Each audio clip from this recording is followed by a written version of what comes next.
tak kenal maka tak sayang. Hai guys, salam sukses luar biasa. Selamat ketemu lagi dengan saya di channel Afgan Speaks.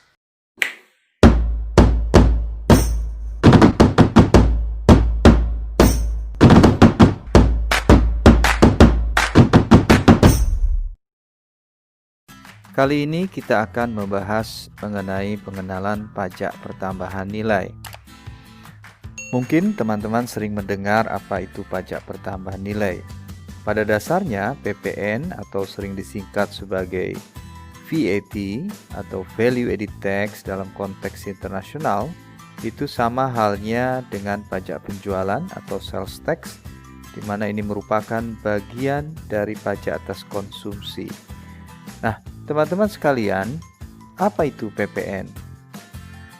Bahwa pajak pertambahan nilai atau sering disebut dengan Value Added Tax itu merupakan pajak yang dikenakan atas seluruh konsumsi barang dan atau jasa kena pajak yang bersifat umum.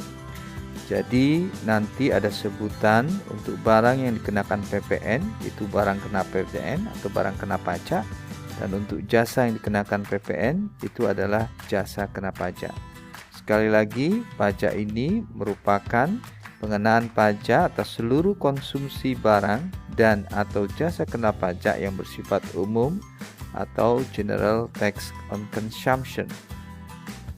Terkait dengan konsumsi yang bersifat umum, tidak ada perbedaan antara konsumsi atas barang maupun jasa. Kata general atau umum inilah yang membedakannya dengan jenis pajak konsumsi lainnya yang hanya dikenakan atas barang dan jasa yang bersifat spesifik atau sering disebut sebagai Specific Tax on Consumption seperti excise, kalau di Indonesia disebut sebagai cukai dan bea masuk. Jadi PPN didefinisikan sebagai pajak yang dikenakan dan dipungut dalam seluruh proses produksi dan distribusi dengan ketentuan atas pajak yang terutang harus dikurangi dengan pajak yang dibayarkan sehubungan dengan pembelian. Nah, teman-teman sekalian, untuk memahami apa itu PPN sebenarnya, tentunya kita harus memahami daripada karakteristik PPN.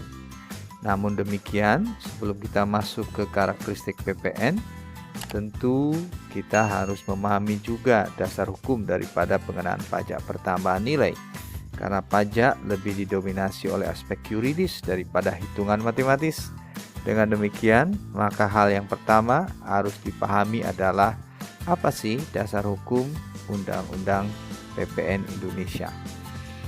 Nah, Undang-Undang PPN pertama kali diatur oleh Undang-Undang Nomor 8 Tahun 1983.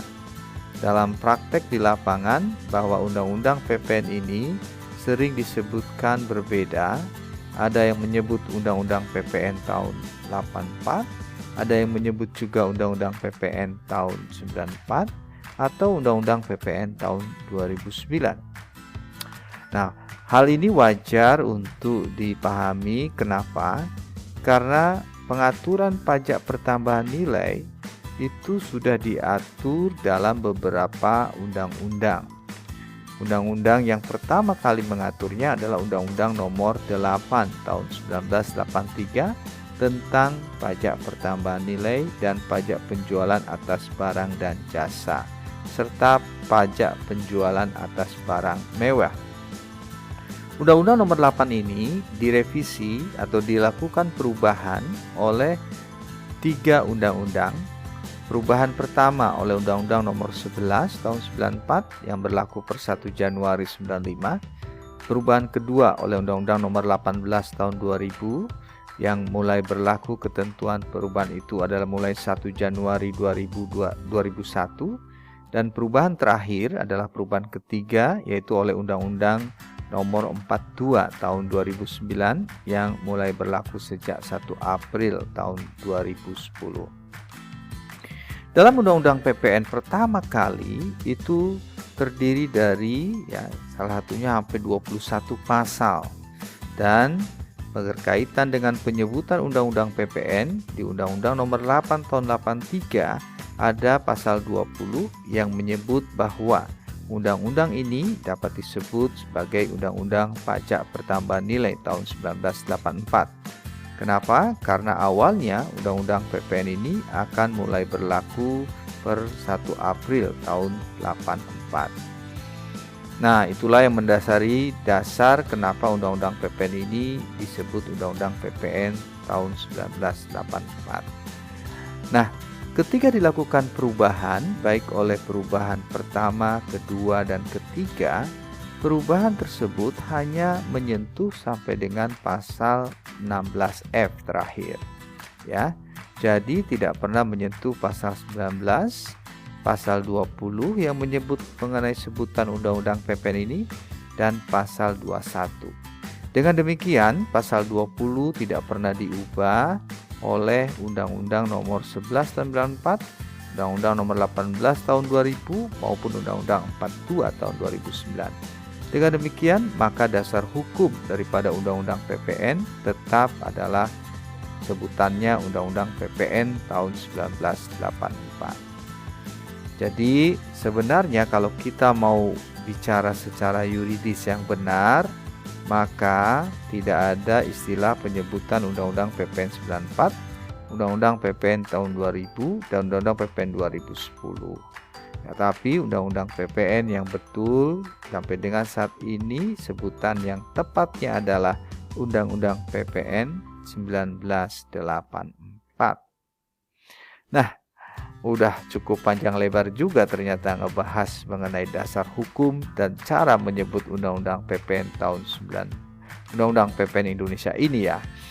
Nah, oke, tadi saya sudah katakan bahwa untuk memahami mengenai pajak pertambahan nilai itu apa, maka tentunya sebelum masuk ke dalam pasal-pasal yang akan kita bahas, maka kita perlu memahami karakteristik umum daripada pajak pertambahan nilai.